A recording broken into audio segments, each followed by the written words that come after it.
बाबा, हां, प्रिया अजून कोमात आहे. 20 तास उलटून गेले. सुहास, प्रिया शुद्धीवर येईल. गजानन महाराजांवर विश्वास ठेव. सुहास, माणसाचे प्रयत्न अपुरे पडतात ना, तेव्हाच परमेश्वर धावून येतो. महाराज प्रगटतील, आपल्या प्रियाला ते नक्की वाचवतील.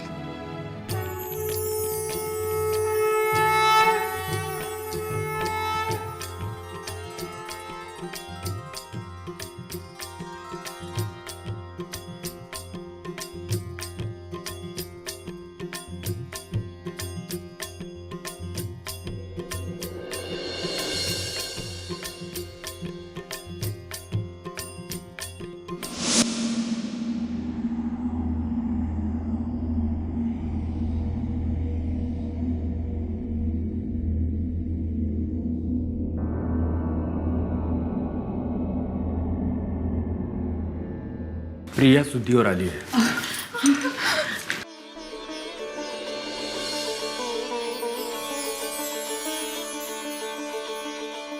प्रिया, आई, बाबा,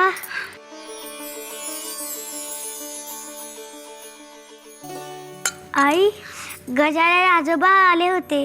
त्यांनी मला बरं केलं. गजानन आजोबा? अगं, म्हणजे आपले गजानन महाराज ग. ते म्हणाले की तुम्हाला आजोबा म्हण. गजानन महाराज? त्यांनी सांगितलंय की तुम्ही माझ्या घरी या, शेगावला. जाऊया? शेगावच्या राणा गजानन महाराजा.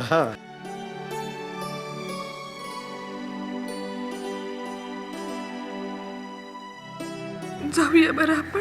हा, तुला दुखत नाहीये ना बाळा? थोडं दुखतंय. बरं, नाही आता नाही दुखणार.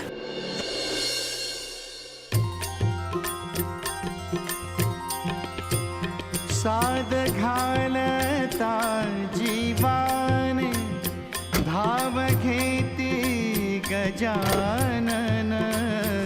प्रगटते भक्तांसाठी कोठल्याही रूपातून. धुन लागता नामाची, धुन लागता नामाची. लाभे अपार हे सुख शेगावीचे योगीराज. शेगावीचे योगीराज. थोर ब्रह्मांड नायक. ब्रह्मांड नायक, ब्रह्मांड नायक, ब्रह्मांड नायक, ब्रह्मांड नायक.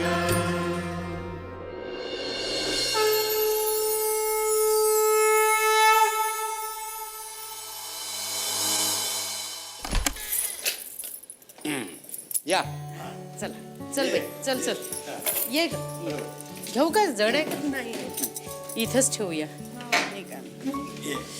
बाई, आई, एवढा प्रवास बाय रोड केला आपण, पण थकाल झाला नाही फारसं. हो ना. नाही, मला काय वाटलं माहितीये का, सांधेदुखी पुन्हा उचल खाती की काय, पण नाही. हो, तुम्ही इथे शेगावला आला आहात, गजानन महाराजांच्या घरी. हो ना. इथं आल्यावर सगळी दुःख नाहीशी होतात, सगळ्या व्याधी नाहीशा होतात. फक्त महाराजांवर श्रद्धा हवी, महाराजांवर विश्वास असायला हवा. हो, हो, हे मात्र अगदी खरं. हा, अहो, त्याशिवाय का कुणी येतं शेगावला महाराजांच्या दर्शनाला? आहेत, अशीही लोक आहेत. म्हणजे तहान लागली की विहीर खणणारी, संकट आली की त्यांना महाराजांची आठवण होते. अशा माणसांच्या मनात श्रद्धा नसते. भीतीपोटी ही माणसं महाराजांना शरण येतात. आता आपलं काही खरं नाही, महाराज वाचवतात का बघू, या विचारानं वागणारी माणसं आयुष्यात काहीही करू शकत नाहीत. पण गजानन महाराज म्हणजे ब्रह्मांड नायक, त्यांची परीक्षा घेणारे तुम्ही कोण? अगदी बरोबर बोललात आबा. मी अशी कित्येक माणसं पाहिली आहेत. कॉलेजला ना माझी एक मैत्रीण होती बरं का, सुनीला पातुरकर. परीक्षा जवळ आली की तिला सगळे देव आठवायचे. त्यात कोणी जर तिला सांगितलं की एखादं देवस्थान जागृत आहे की ही बया लगेच गेली तिथे नवस बोलायला. फार काही झालं नाही, BA ला जेमतेम काठावर पास झाली बिचारी. प्रिया, समजलं ना? नुसती देवावरती श्रद्धा ठेवशील आणि अभ्यास करणार नाहीस तर परीक्षेत अजिबात चांगले मार्क मिळणार नाही तर. हा, हो बाबा, मी अभ्यास पण करणार आणि देवावरती विश्वास पण ठेवणार. नाहीतर फोटोतला आजोबा काय करणार? युनिफॉर्म घालून शाळेत परीक्षा द्यायला जाणार. लहान असून किती समज आली आहे मुलीला. गजानन महाराजांची कृपा. हो. आता पण इथे गप्पा का मारत बसलोय? फोटोतल्या आजोबांना भेटायला चला ना. अगं पण हे तू चला आजोबा. थांब तुझा हात दुखेल, मला ओढत नेऊ नकोस अशी. नाही, तुम्ही आधी मला त्या फोटोतल्या आजोबांचं घर दाखवा. अगं, महाराजांना स्वतःच असं घर कधी नव्हतंच, ते प्रगट झाले होते. म्हणजे प्रिया, चल बाळा, आंघोळीला उशीर होतो. चल. नाही, अगं महाराजांच्या दर्शनाला असं कोणी पारोसं जातं का? नाही. पटकन होईल ना आंघोळ. चल ना. आरती थांब, तिची उत्सुकता ताणली गेली आहे. मी तिला महाराज प्रगट कसे झाले ते सांगतो, तोपर्यंत तुम्ही तुमचं सगळं आवरून घ्या भाऊ. बराबर. हा, आरती, तू तुझ्या मैत्रिणीचं काय नाव म्हणालीस मगाशी? पातुरकर. पातुरकर? का? अगो, काय विलक्षण योगायोग आहे. म्हणजे? नाही, तू जा. बर, हा लवकर या. बेटा, तुला महाराज कुठे प्रगट झाले ते पाहायचंय ना? मी सांगतो तुला, चल. शेगावात पातुरकर नावाचे एक गृहस्थ राहत होते. शेगावातली मोठी आसामी बर का. त्यांच्या घरी नियमितपणे जेवणावळी घडायच्या.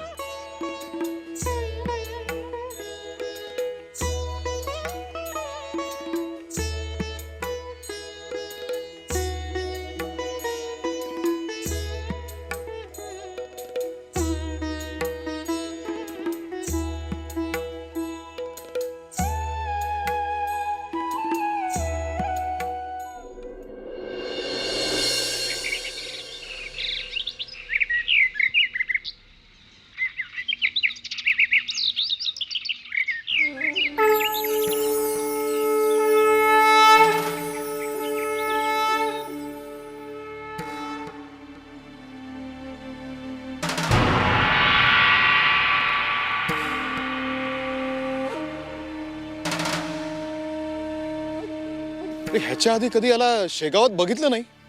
कोण आहे हा? चल बघू कोण आहे. कोण आपण? कुठून आलात? याच्या आधी कधी शेगावमध्ये बघितलं नाही तुम्हाला.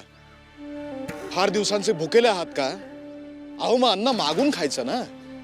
इथेच देवीदास पातुरकरांचं घर आहे. त्यांच्या मुलाची ऋतुशांत आहे आज.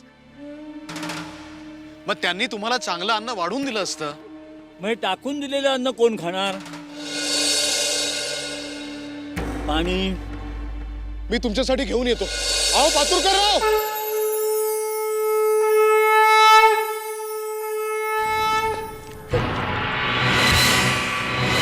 अरे कुठे गेले?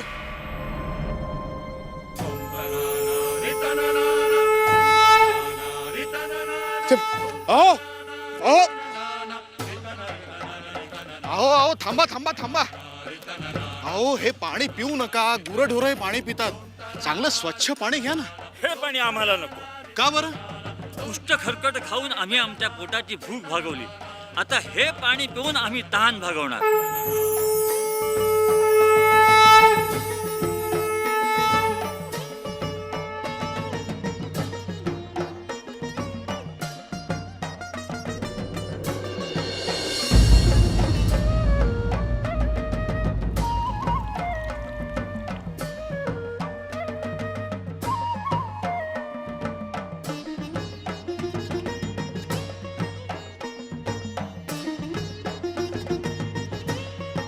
ज्या घरातल्या लोकांना अन्नाची नासाडी करू नये हे कळत नाही, त्या घरातलं पाणी स्वच्छ आणि शुद्ध कसं असेल?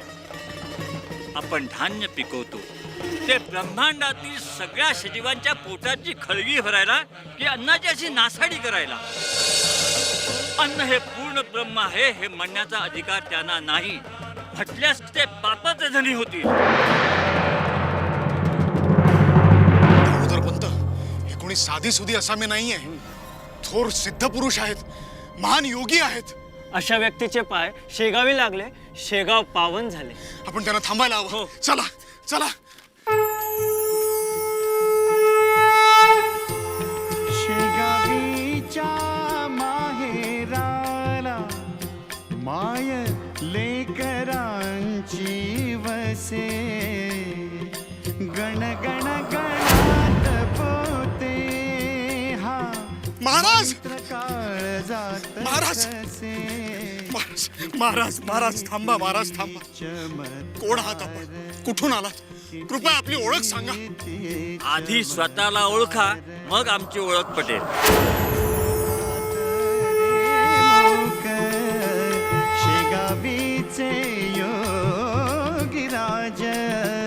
शेगावीचे योगीराज. थोर ब्रह्मांड नायक. ब्रह्मांड नायक. ब्रह्मांड नायक. ब्रह्मांड नायक. ब्रह्मांड नायक. अशा रीतीनं श्री गजानन महाराज या वृक्षाखाली प्रगट झाले.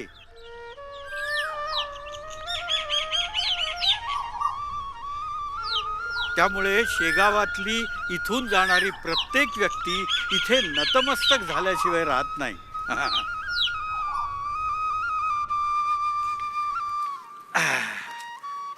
हा हे बघ असं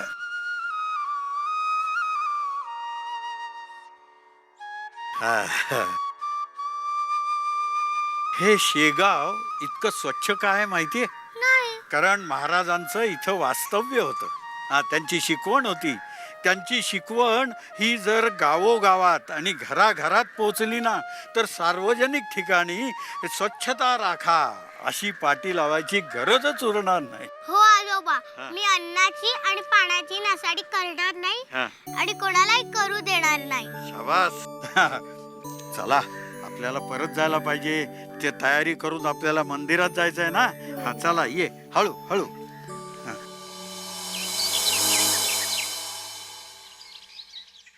झाली की नाही तयारी सगळी? अगो बाई, काय छान दिसतोय हा जगा तुला. मी नाही सुंदर दिसत. अगं तू सुद्धा सुंदर दिसतेस. ये ये ये इकडे ये. बघू बघू. छान हो छान. थांब थांब थांब, मी तुला की नाही तीट लावते, दृष्ट लागू नये म्हणून. बरं आता निघायचं का? महाराज वाट पाहताय. आजोबा, तुम्ही सांगितलं नाही त्या बंकटला महाराज भेटले की नाही? हो भेटले तर, पण कुठे आणि कसे भेटले ते मी तुला जाता जाता सांगतो. प्रियाची महाराजांबद्दलची ओढ बघितली ना की वाटते हिला नक्की महाराजांनी हॉस्पिटलमध्ये दृष्टांत दिलेला असला पाहिजे. मागच्या जन्माची पुण्याईच म्हणायला हवी तिची. आपलं नशीब आहे की अशी मुलगी आपल्या पोटी जन्माला आली. आपण गप्पा काय मारत बसलोय? चला लवकर, दर्शनाला निघायचंय ना. चला मी जाता जाता सगळं सांगतो तुम्हाला. बंकटची खात्रीच पटली होती. हा कुणीतरी महान अवली आहे, योगी पुरुष आहे. तो महाराज महाराज अशा हाका मारत त्यांना गावभर शोधत फिरत होता.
आहात आपण? कुठून आलात? कृपया आपली ओळख सांगा. आधी स्वतःला ओळखा, मग आमची ओळख पटेल.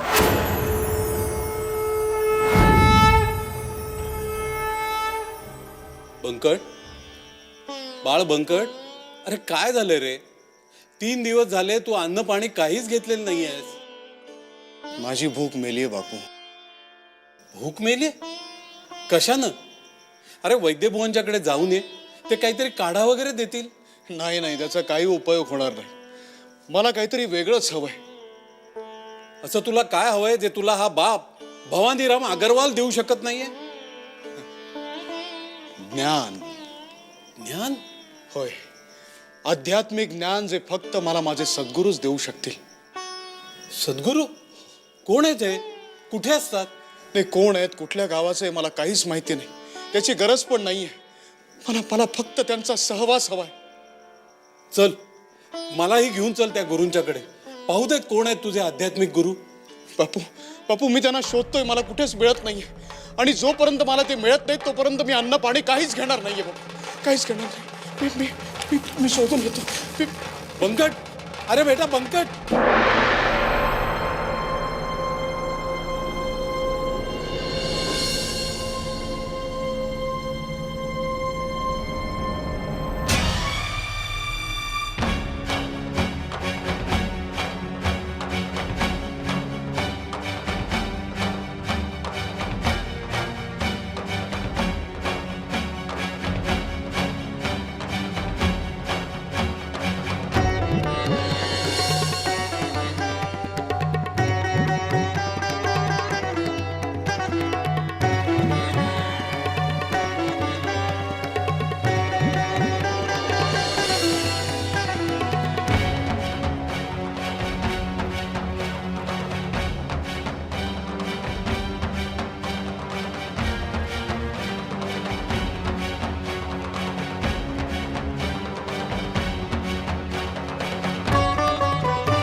घरातल्या लोकांना अन्नाची नासाडी करू नये हे कळत नाही. त्या घरातलं पाणी स्वच्छ आणि शुद्ध कसं असेल? आपण धान्य पिकवतो ते ब्रह्मांडातील सगळ्या सजीवांच्या पोटाची खळगी भरायला की अन्नाची अशी नासाडी करायला?